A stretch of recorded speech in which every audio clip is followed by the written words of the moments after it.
At Material ConneXion, we look at the world differently than most people do.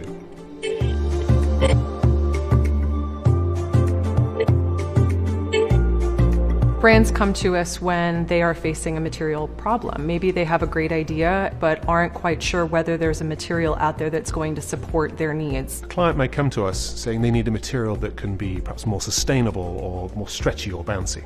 It's my job to look at the fundamental material properties to solve that problem. We can provide clients with a unique cross-industry perspective because our library, which has been growing for the last 20 years, looks at materials from all industries, perhaps industries that our clients haven't looked at: agriculture, medical, military, aerospace, that sort of thing. We often see designers and engineers having vastly different discussions among one another. One will come with aesthetic as the primary focus, and engineers, of course, are going to come more with an idea of how are those materials going to fit. What we do that's unique is we offer a conversation where both of those groups can really come to the table and have one conversation.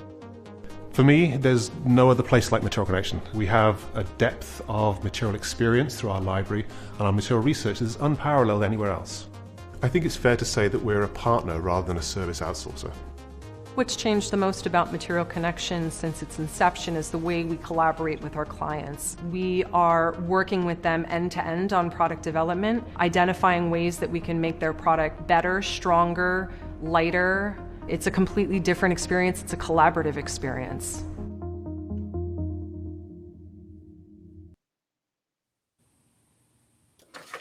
Welcome, everybody, to Supernatural Performance, a Talk with Allbirds, part of the MCX Live event series. I'm Doris Pauselius, Director of PR and Brand Strategy here at MCX. Just a few housekeeping notes before we begin. The latest version of Google Chrome or Safari are recommended. Basically, any of the most updated browser that you can use. That'll help you kind of avoid any technical issues. If you do have any difficulty, there's a little button in the lower left of the screen that says help. You can click that, or there's a text up at the top of the sidebar, and that will also help you with any technical issues. It'll put you through a little walkthrough there. We are recording today, so everybody who is here, anybody who is registered will be receiving the replay once we wrap up and the film is finished processing. So check your spam folders probably in the afternoon if you're not seeing it right away. And then, of course, we are taking questions. You can submit those through the questions tab in the sidebar, and we will try to address as many of those as possible at the end of the conversation today. And then also we'll be releasing some polls. Chime in on those so we know what you're thinking, where you're at, all of that sort of thing. A little notification bell will go off when those are released. So definitely let us know what you think about those. Now, the important part, I'd like to introduce our speakers. Our host today is Dr. Gayatri Keskar, VP of Research here at MCX. Gayatri holds numerous patents in next-generation materials for consumer products and is a regular speaker on product development and material innovation. She has served as tech advisor to Fortune 500s and 100s, such as NBC Universal, Hunter Douglas, and Estee Lauder. In short, Gayatri's forte is uncovering material opportunities and providing brands with out-of-the-box and eco-conscious solutions. And our guests today, Claudia, Richardson, and Romesh, Patel from Allbirds. Claudia works in material innovation at Allbirds. She is a materials engineer, innovation strategist, and climate optimist. With a background in materials science and engineering from MIT, she's worked on solving material problems in the areas of clean energy, battery science, consumer products, and apparel. And Romesh is Associate Director of Material Innovation at Allbirds. His Ph.D. work focused on conducting polymers and functional materials. He is no stranger to the footwear and apparel industry, providing his expertise in the blue sky phase of functional and sustainable materials. And of course, Allbirds is on a mission to prove that comfort, design, and sustainability aren't mutually exclusive. They are committed to creating better things in a better way, focusing less on flash and more on thoughtfulness. And on that note, I will hand things over to our host. Thank you, Doris. I'm super excited to be here today talking about a company that's truly disrupting the athletic and fashion industry by setting new standards when it comes to performance, style, and sustainability. This is a company that positively believes in less is more. and I cannot wait to learn more about their journey so far and some of their ongoing and new developments. So without further ado, welcome Romesh and Claudia. Thanks for being here. Thank you for having us. Yeah, thank you. It's great to be here. So even if you are not from Silicon Valley, I'm sure many are aware of Allbirds, the brand, and their reputation for the most comfortable shoes. But for those in the audience who may not necessarily know Allbirds' commitment to sustainability, could you tell us more about your core values and commitment in terms of sustainability and performance? Sure. Our top line mission is to seek to make better things in a better way.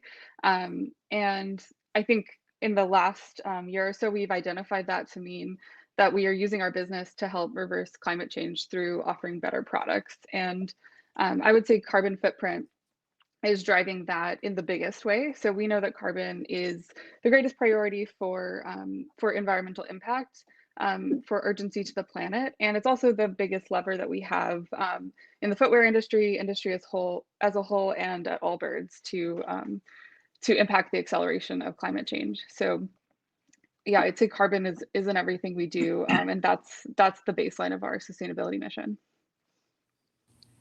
Yeah, and on the some of the proudest moments that you'd ask for, the launch of Sweet Foam perhaps was one indication of why carbon has become such a central topic, because in the footwear industry, EVA is used as a foam material for many products, and it felt like there was not a sustainable solution for that, especially a carbon negative one.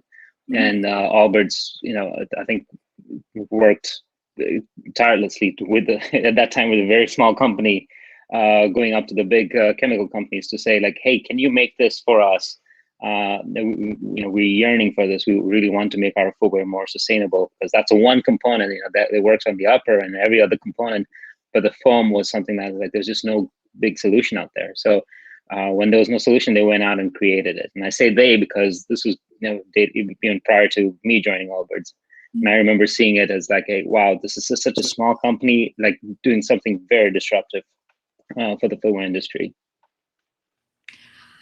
I mean, as you said rightly, that was definitely one of the milestones of developing material that's completely coming from the renewable resource. On that note, as with other material classes, not all bio-based materials are sustainable or equal. Some of them, in fact, have higher environmental footprint compared to oil or fossil-based materials. So how do you decide which materials to be used in your products? That's a great question. I think the way we look at it is, of course, we have many filters we could use, but we choose to use carbon as our primary filter. We've sort of aligned with carbon as the main goal for our products. That being said, all the products that we do work on need to perform. Like the first thing they need to do is actually either provide comfort or provide some form of functionality. And so, yes, sustainability is important, and we try to use bio-based and recycled materials where possible. But if they don't function well, I think that's the very first filter. And then the next filter, like after that, is when it comes to carbon. It would be going back to the carbon footprint. It would be carbon footprint, because in some cases, as you rightly said, not all bio-based materials are the same. Some of them, due to their processing or the way they're harvested, actually have a higher carbon footprint. So in that case, it's actually counterintuitive to use a bio-based material than a petroleum-based material. It's not to say that we wouldn't, look for other avenues or other potentials in the future, but in those cases, based on functionality and on carbon footprint, we may end up using some petroleum-based materials, at least in the short term. And so we look at it to a very big depth. So we go all the way to like what farms they come from, that kind of stuff. Like what kind of crop is it made of? So it's not simply this is a bio-based resin. Well, what is it made out of? Is it castor? Is it sugarcane? Is it So we look at all those raw materials as well, and how that impacts, and also from what region of the world, because not cotton from a certain country is not the same as cotton from another country, for instance. So we have to look at across the board, and that's how we make our material decisions. Mm-hmm. Yeah, and I would add that we also need to rely pretty heavily on certification and different auditing bodies to help us make those decisions and make sure we're not making regrettable substitutions, because agricultural products just have a different risk level in that area, and contributing to both climate change and things like deforestation. So we lean heavily on things like Forest Stewardship Council, FSC certified wood and forestry products, as well as other bio-based certifications. I mean, you're certainly leading by example when it comes to like building new solutions and programs in order to reduce the carbon footprint of your entire supply chain. And you may have covered it partially, but I'm really curious to understand, how do you exactly calculate the carbon footprint of your products? Yeah, so I think as with anything, what gets measured gets managed. And so we start with measurement of all of our carbon footprint. And I think that's the best way for any company or any brand who's looking to do this work to start, is measuring all of the carbon that's incurred in the process. So that includes the materials, which are the lion's share of the carbon input. So that's what Romesh and I work on the most, as well as manufacturing, use, so the impact that the product has whenever it's in the customer's hands, and then end of life, or the transition to its next life. So we can get a whole picture. And I think something that's really important to that is having full transparency in our entire supply chain. So having a lot of primary data helps us make really accurate carbon calculations. But we also lean pretty heavily on the Higg index, which is a tool in the industry, as well as LCA consultants to help us understand all of the nuances of carbon impact in the different parts of the product creation process. Yeah, I'll just add to that. Like, as Claudia mentioned, we have a full sort of viewpoint. I know our materials are, we don't use as many materials, let's put it that way, in our product portfolio. So it's easier for us to manage our, especially our big hero materials like wool, tree, and sugar. And so knowing, for at least for those sort of materials, we go all the way back to the farms where they're, where they're harvested, and we kind of sort of trace the carbon footprint and do the calculations. The Higg is a great tool. It really helps us, but it doesn't answer all the questions, right? So in those cases, we have to rely on some of our consultants. Yes, we pay the consultants to help us figure this out. And if that's not enough, we'll go to our factories and say, okay, for your manufacturing footprint, can we take estimates of what your energy bills are and what's your output? So, we've taken all-in approach. Like the easiest way to do this would be to use a Higg, but then there's several layers down to try and get as accurate as possible. We're never going to get 100% accurate, but we try to get as accurate as possible. And the emphasis is on materials and manufacturing.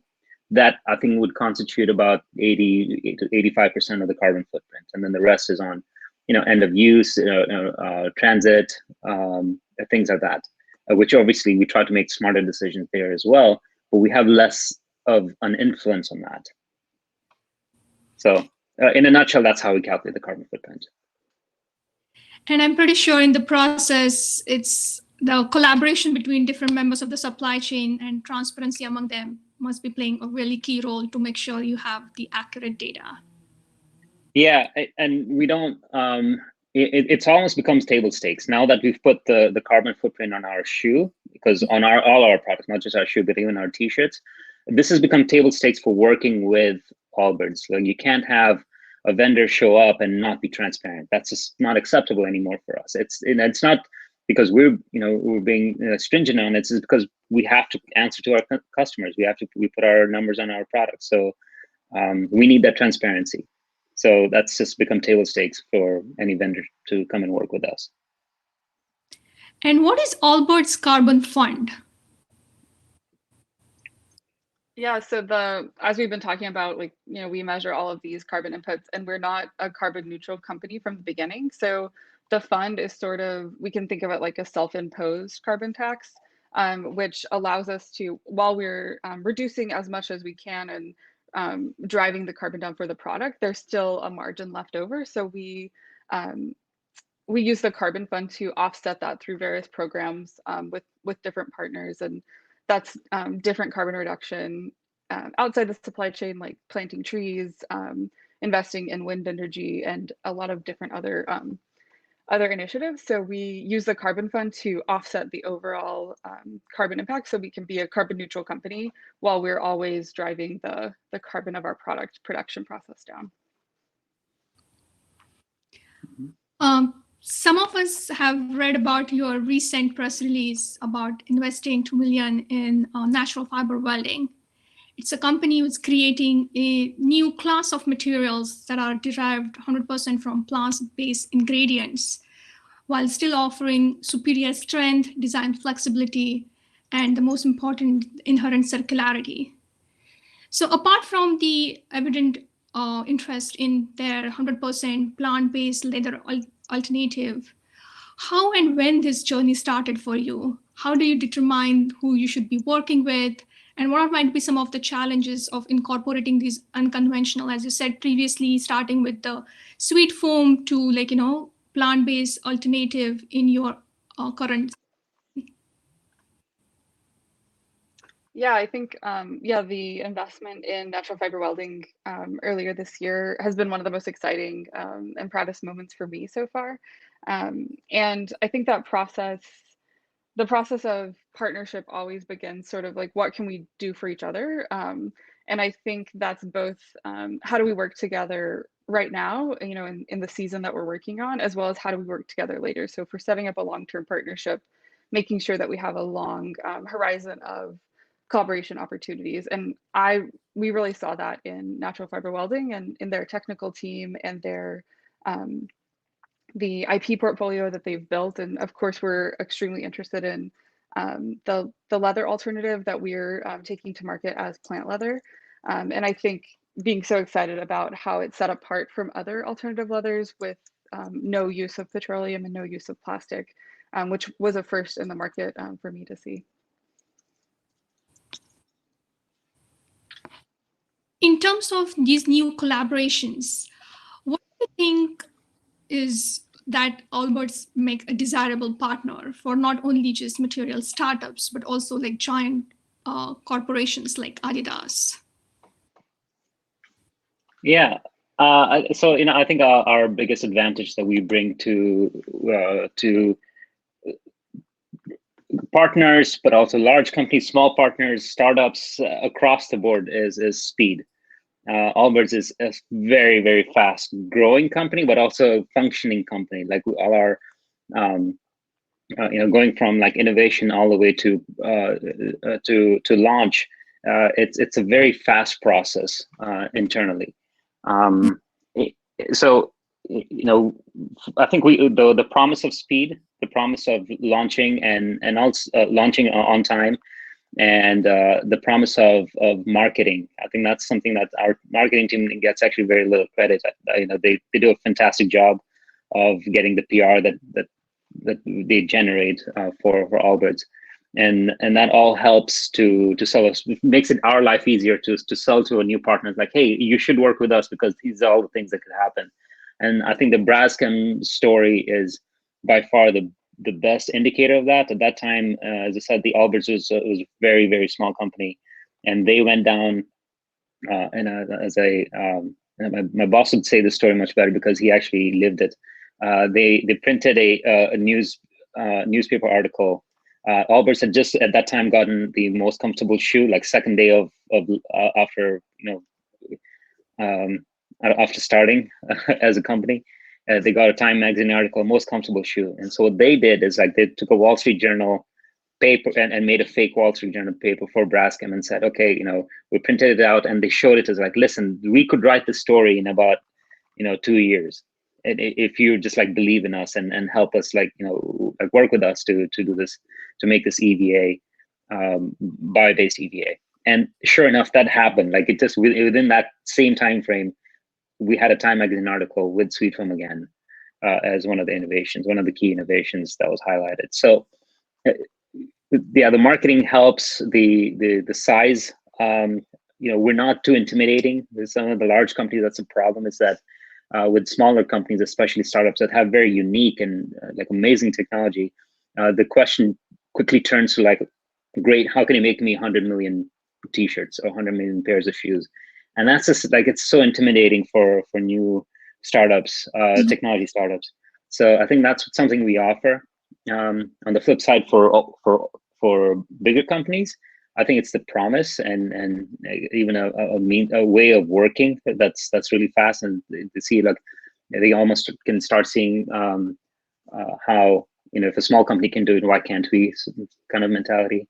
So I hope that helps as well. I think also having a pretty small number of SKUs or pretty small product assortment helps, because if we bring in a new ingredient, it's going to affect a large portion of our line, versus a huge company might, it might be a siloed launch that would be a little bit less exciting for a startup. So of course there's advantages to both small scale and large scale, but those are a couple of things that we think we can bring as advantages. And some of these collaborations seem to be, ongoing for over a period of like few years or so.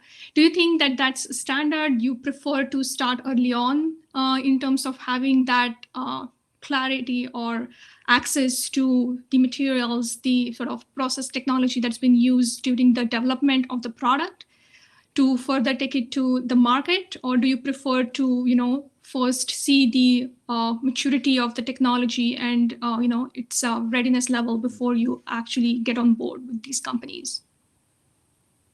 Yeah, it's a balance. Sorry, Romesh. It's a balance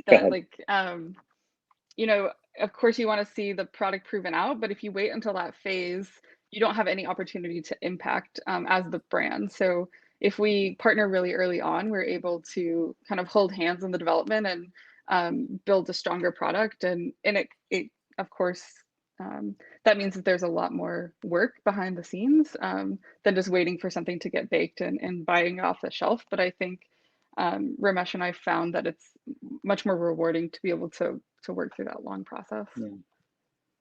Yeah, same. I agree.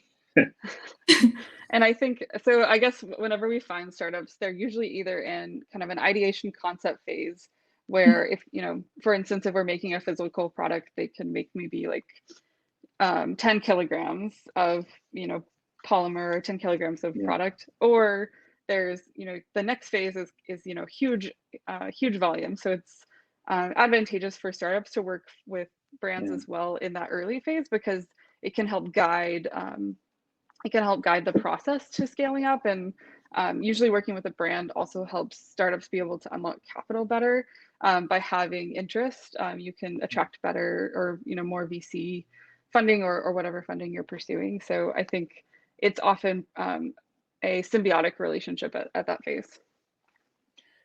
Yeah, and we've sort of realized that we actually are building an infrastructure within Allbirds to help with these small startups, because and the way we do this, because all startups, as Claudia said, that they could probably make like one shoe or maybe just a couple of pairs or something like that with the amount of material that they create. And so we work with them to get them to a certain level of maturity, and in some cases we are looking at potential ways of using them as showcases. So in that case, we wouldn't make 300,000, 400,000 pairs. What we'd ask them to make is like maybe 15,000, between 5 to 15,000 in that range, and we'll do more marketing and PR behind that to sort of demonstrate the technology. So that we're building that infrastructure right now. It's not saying that I couldn't point to a specific example where that has worked so far, but we are looking into that. The Jeff Staples partnership was perhaps an indicator of what kind of work that could be. And in that case, there's some amazing design by Jeff Staples, who like sort of reversing the shoe inside out and putting the carbon footprint on the shoe. But that entailed using existing materials. So in the future, you could imagine using new materials and only making a few hundred pairs and selling them out, within an hour or so. And then the ultimate goal would be to, like, once you have sort of a limited edition or 100 pairs coming out, and depending upon the response from the consumers, is that something that you will have as a standardized product line, or the sort of interest level behind that is then like you will be sort of looking for next best alternative or preferred material. Yeah, I'd say we'd try to continue working with the same partner and try to like bring that up in scale. But I think we do a pretty good job of managing expectations. So if we realize that a certain partner cannot, in the next, let's say, 2 years, get us to the large scale, we usually plan for that. Or maybe we'll say, listen, it's just not, we're not interested right now. That's a very frank conversation we have, and it's but we wouldn't just like make something with them and then go and source it elsewhere later on. I'd say that wouldn't happen. At least I haven't seen it happen so far. And I mean, as you said rightly, like the marketing has played a huge role, I guess, in your success or in terms of becoming a go-to brand with consumers that have different needs. Are there any additional channels or philosophies or initiatives that have worked well in order to make the brand as successful as it is today? Beyond marketing, you mean? Yes. Yeah, I think there's a lot of direct conversation with customers and being able to really identify customer needs and articulate those internally, and then mirror that back out whenever we're speaking to customers. And so that's a big piece of it. I think a lot of organic conversations happening as opposed to just what we would call like strict textbook marketing is really helpful in spreading the message as well. And I think we also see a lot of like person to person or like individual referrals that have helped help us spread our message as well. And I think staying on message has really helped. Like our message is definitely comfort, minimalistic design and sustainability, and within sustainability, carbon to be the primary focus. And I think that sometimes companies, brands, they get lost in trying to do too many things. They try to work on water savings and electricity and all this stuff. But at the end of the day, people, honestly, you pick a message, right? Like pick one lane and sort of stick with that. I think that's the bottom message. And as far as product offerings are concerned, I mean, some of our shoes haven't changed in years. They would make the same shoe over and over again because it's become iconic, and it why? Because it works. I mean, that happens a lot in footwear factories or footwear brands, that they'll change the one style almost every year, or maybe even less than that. Maybe every 6 months they'll change the style, and something 17 or something 18, and it's the customers like it, and then the next year they don't like it, and then it's like we don't change that. Like our shoes are pretty much standard. You get what you don't have to think about it. Like it's like buying your favorite pair of jeans. It's the same size, same same feel out of the box as your old pair. Most of the times our clients ask us to help them find solutions to create better end-of-life options for their products. And it becomes really challenging when you're working with products that comprise of multiple materials in different components of the product itself. So what do you think is the preferred end-of-life option for your products? Yeah, as you're mentioning, end of life is a really challenging concept in almost any industry, but especially in footwear, because there are so many different components and the materials individually are not easily recycled. And then whenever you put them all together in one format, they're not easily separated and recyclable. So yeah, I think we are certainly working on end of life recycling programs, but I think it's important to consider the broader, and of course we take everything through a carbon lens. So it's important to understand recycling in a carbon context. And so what that means is it's not necessarily the best option to recycle a shoe back into a shoe. Sometimes the most, the maximization of material value might be through a different recycling stream. So even if that would be a little bit less desirable of a marketing story, circularity doesn't always have to be, a perfect loop of, a t-shirt into a t-shirt or a shoe into a shoe.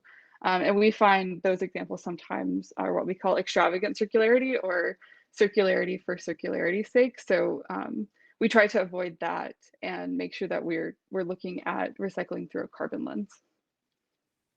Yeah, and just adding to that, like I think we've worked really hard to improve our in stream, like the materials that are coming into the industry. We do have our work cut out to do what goes out of our supply chain. So how do we do recycling of materials? And of course, things like factory recycling, things that we can control, we do. But as far as product recycling is concerned, honestly, more than the technologies, maybe they've matured or not matured, that can actually recycle a shoe or can separate certain fibers and all that. And we've seen all sorts.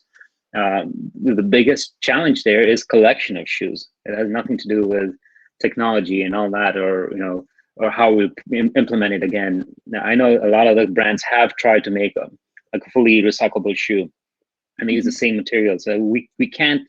And to me, it's like, and I applaud their efforts. Don't get me wrong, but it's like we need to focus first and foremost on if I make a shoe, it needs to function as a shoe. Meaning, for Allbirds, what that means, it needs to be comfortable. So if I make a shoe entirely out of plastic, I've lost all the character of Allbirds in that shoe.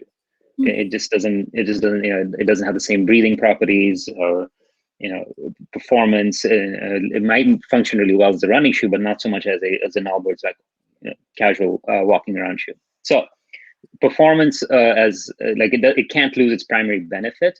And second of all, we need help of collecting these shoes. Like right now, single-use plastic bottles, which are made out of one material, are maybe the easiest things to recycle. And even that is like, as a society, we're struggling to sort of recycle all of it. And that all goes back into t-shirts. It's sort of like a one-way street: bottles into t-shirts, and after that is honestly it's landfill. Like once it gets made into a t-shirt, there's nothing else after that for that shirt, for that plastic. On the shoe side, it's even more complicated because it's not made out of one material. It's made out of multiple materials. And having to collect it from all over the country and then ship it back to a country that would actually recycle them, or it's a logistics nightmare. And it's also something that we really haven't done well as collecting. As an industry, this is not an Allbirds problem. This is a societal sort of responsibility, collective responsibility. It's sort of like a three bucket problem. It's the technical, like, can you recycle this? Can you break this polymer down and remelt it or process it into something valuable?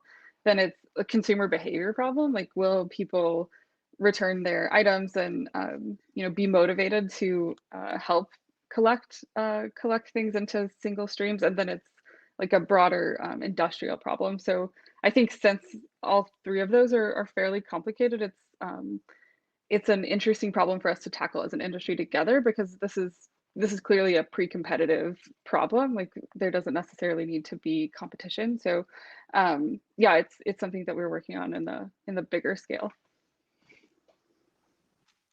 I agree with you in terms of, like, this is more sort of an industry problem, and then it should be a collective effort, whether it's coming from the building new infrastructure for the collection of shoes. Do you see, I understand that your focus or primary focus is on comfort or the performance of the material, but do you see it is possible, maybe through the design of the shoe, to have it taken into account its like end of life, or make it more easy to disassemble? Is that something you are perhaps looking into, or like on horizon, in terms of different ways how you can create better options the product towards the end? Yeah, I'd say yes, we are looking at that, but not. I wouldn't say actively looking at that, because and we've seen companies, other brands have tried to make monomaterial shoes, or they've tried to make a shoe that is completely biodegradable. So there's two channels of making sustainable shoes. You either like put it in a landfill and it sort of degrades within a few days, or you make a shoe that's completely recyclable. But they're both challenging, right?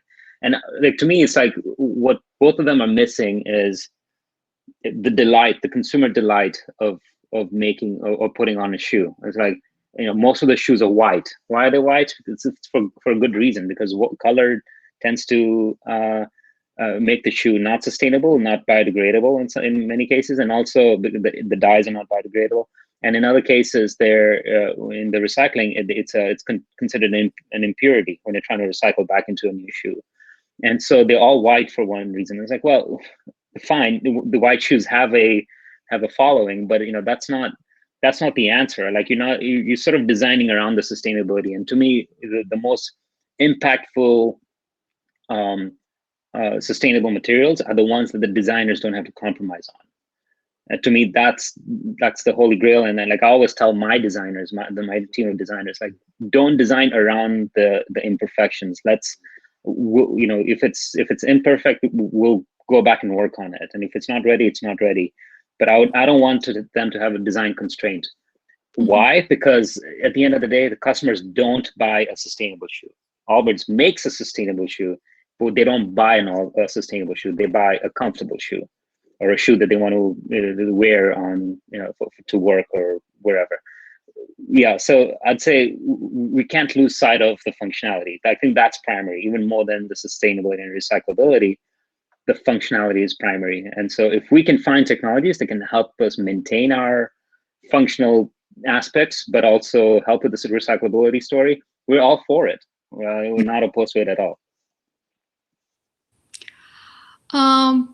I just saw one of the question coming in, which I thought could be relevant for the conversation, is as we are looking into sustainability holistically, I guess one of the preferred approach is to keep the product in use, how you can extend its useful life. That's the best, if you don't have to make new product, I guess, so that's the ultimate sustainable solution. So what do you think is your sort of current lifespan of the products that you're making, or what is the intended lifespan? It's a good question. We've seen all over the place. I've seen people have our shoes for many, many years, like 2-3 years old shoes. And they're definitely not, they sort of bulge out over time, and that just happens with our shoes. But what people don't realize is that although we make the same shoe over and over again, there's so many incremental changes that happen. We switch out certain yarns, we put reinforcements and things like that. We learn, we see everything. So when you see a customer walking around, or sort of if they report back to us like, hey, I'm not happy with the way this shoe looks after a year and a half or whatnot, and we look at all of that very intently. None of that is ignored, and we start to compile enough data to say, look, if this is a big problem, let's work on it. And there's so many incremental improvements that if you look at the Wool Runner from the time of launch to right now, which is about 5 years, the shoe is virtually the same silhouette, it looks the same. But there's so many incremental improvements that happen. They're more or less different shoes. You might have the same shoe, the same color, but they're by far completely different shoes by now. Every single component has been thought through. So yeah, we work tirelessly on the back end to improve the longevity. But we're also new. We're still learning, and not all our shoes are perfect, but they are very comfortable. And as we have seen, like in consumer electronics, the right to repair, do you think that kind of philosophy or approach can be also implemented in the fashion industry? Yeah, definitely. I think as we've mentioned, the material and manufacturing makes up 80, 85, 90% of the overall carbon impact. So being able to preserve that as much as possible is the most sustainable thing you can do as a brand and as a customer. So I think we've seen a lot more repair programs come through in the fashion industry, and I think even in the footwear industry we might see that popping up. But in fashion and apparel, I think it's a little bit of an easier challenge, but I think we can also solve the problem in footwear. What advice would you give to young startups who are eager to make their mark on the industry? Yeah. Claudia, you want to take that one first? Sure, yeah. So I guess we can think about it two ways, like from a material innovation startup, which are the folks that we work with most often. I think my biggest piece of advice is always to be focused, and maybe that sounds a little bit like cheesy or contrived, but I think sometimes startups try to be everything for everyone, and if you can find a niche that you're really good at and stick to it, delight those customers, or really knock that property out of the park, whatever it is. And then after that, for success, you can start to diversify. But yeah, I think the biggest, I guess the flip side of your question is like the biggest downfall I see is people not being focused enough, and kind of taking too much on too fast, and then not delivering in any of it. And yeah, I think for materials startups, I think understanding the nuance of the industry. A lot of the folks on the call, I think, are from the textile industry, and but sometimes I see folks that aren't from the industry have a fallacy that the textile industry is super easy, like how hard could fabric be? But it's a really challenging industry, and from 4 tiers of supply chain that you need to work through. It can be it's really important to kind of respect that challenge, and be able to integrate yourself into each of those tiers, and then you can have success to a product. But oftentimes I'll see people pitching a new technology and like, oh yeah, it's easy to apply to the fashion industry, and then it's a really it ends up being a really challenging road. So yeah. Yeah, I'd just like to add that I think focus, as Claudia mentioned, is paramount. We also like to our philosophy internally is progress over perfection. If you wait for perfection, you're never gonna make progress. And I think that's one. Now, when you talk about a startup company, it's better to have a little bit of scale and then promise something rather than. I've seen a lot of this happen a lot. So we'll talk to startup companies, the technology startups that are trying to sell us some technology, and we get into a deep conversation like, oh, this is fascinating, you can recycle this and so on and so forth. And then we ask them about scale, and like, well, now in the next 6 months we can maybe make 5 kilograms of this material. And it's like, that's like, what's stopping you from making more? Like, don't give me the grade A version in 3 years. Give me the grade B version in 3 months, and we'll perfect it together as we get along. So but it's like one thing I've learned being in brands so often is that brands do have some level of attention span, but by and large they do tend to like veer off. It's like you have to strike when the iron's hot. So if there's interest from a brand that's approaching you, or you're in conversations with, you need to try and make sure you capitalize on that interest. Because honestly, I've seen focus of a company change from week to week. Like from one week we're like, yeah, we're all in for this, and then next week it's like, sorry, we just made changes to the plan and this is no longer part of the portfolio. So you have to strike when the iron's hot. Like if you delay, it just ruins everything. It makes it much harder to bring it back up. Yeah, definitely sense of urgency. I think one other thing I thought about was as we've talked about, I think sustainability is sort of table stakes for both brands coming to the market and new technologies coming to the market. So I'm not necessarily advocating for investing in a full life cycle assessment, but at least having an indication, if you're claiming a sustainability attribute, of how it will affect the overall product lifecycle impact, or what levers you have to pull is really important in communicating with the brand, so they can understand how it will slate in, and they can prioritize it if it has a big game-changing sustainability attribute. But I think just saying like eco-friendly is not going to cut it anymore. It's very important to have the math behind it. Yeah, and I keep mentioning this, but I think even more than sustainability, I'll keep emphasizing this. It's about performance. It's about like functioning and performance. Like if you just come up to me and say like, hey, we have this new fiber that is X times more sustainable. It's like, okay, but what benefits does it give me? Like what, like, yes, carbon is great. And yeah, we do focus on that. And that alone might be a reason to work on this project. But we always are looking for that additional benefit. Like what, is it cooling? Is it better at, moisture wicking? Like something like that. So like, what's your additional benefit there? Yeah. And we have seen, like, because of pandemic, a lot of companies who had, like, global supply chain has been disrupted.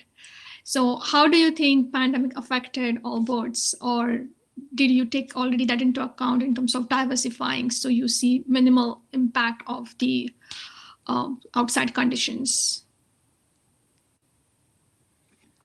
Yeah, I mean, I think we being a direct-to-consumer brand, it really helped us be nimble enough, because we didn't have lots of stores to close, because we didn't have many stores at that time. So it was easier for us to still stay connected with the customers. The customers were about, at least our customers at the time, were used to shopping online. There's always an unknown, like, hey, it's the pandemic. Are people really, wanting to wear more shoes and stuff? And I think what we realized that slowly by slowly, yes, people were staying at home, but they were still like going out. Maybe they shouldn't be going out, but they were still like going to the markets and stuff. And yeah, they're still consuming products, So and so just sort of helpful. Thankful for that. But as far as how the pandemic affected us, I think our company and our all of, like, across the board, from the product team, the IT team, the supply chain team, they work tirelessly and to sort of like just diversify our resources. So if shippings were delayed from one country, they're like, all right, let's reroute it, let's put it in this warehouse and so forth. There was a lot of that happening in the background. There's a lot of noise in the background, and none of that was showing on the customer side. So that was actually a great benefit. There were no delays, for instance, on customer shipments and things like that. We're very fortunate to have tackled that. It's not, just being very lucky on that, I guess. But also being in the right place, right time, right strategy, right place, and right time. Yeah, I don't think anyone could have predicted the amount of disruption that was coming last year, and I think it would be foolish to say that everyone was extremely prepared. But yeah, being nimble and having flexibility in the supply chain, and also having a team of folks who will work tirelessly helped us pull it off. And when it comes to the world of carbon emissions, there have been many organizations that have been active. So do you have any association with, like, any government-based organizations or research organizations that are working more in terms of, like, outside, like Higgs Index and LCA, but other standardized ways to calculate the impact? Yeah, I think we see the importance of almost all the problems we've been talking about are sort of pre-competitive, especially in the sustainability space. So we see it really valuable to participate in, like you said, the Higgs Index.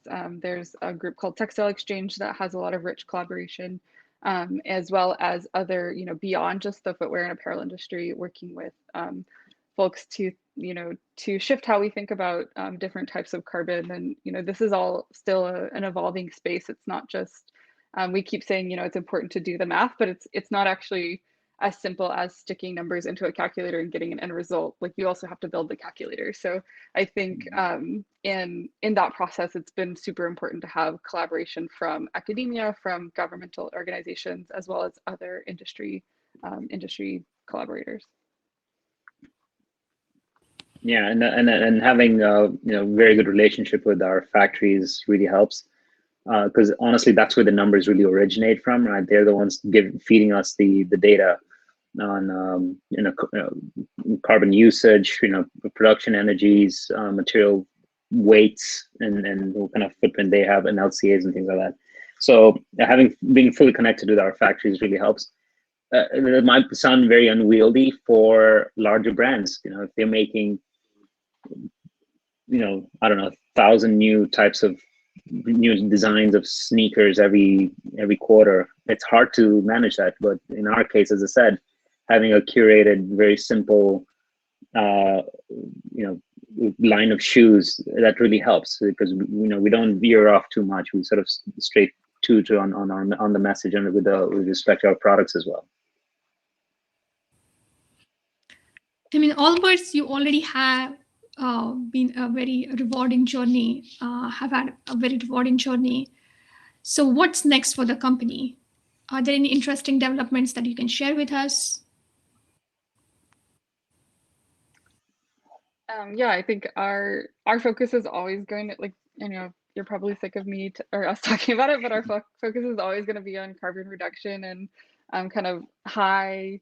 I'd say our biggest pieces are high impact, novel materials, and then a clear customer benefit. So we've recently launched apparel last fall and have been continuing to grow in the performance space. So we launched a Dasher, which is a performance running shoe, last spring, and so we'll continue to seek out innovation partners who can help with the new challenges that those two industries bring. We started in comfort footwear and then moving into performance footwear, and then apparel is a whole new industry. So yeah, not to steal, we won't steal the thunder of any of our kind of future launches, but I think working in those two spaces will definitely keep us busy. Yeah, I guess a piece of that is like we always have like the open source material concept in mind. So we are trying to anything we're working on, we're trying to make sure that it's accessible to other brands and other companies. So that's a big component of our work as well, is making sure it can scale like the way that Sweet Foam did. So we had the first shoe, but shortly thereafter, hundreds of folks were able to experiment with it. Yeah, absolutely correct.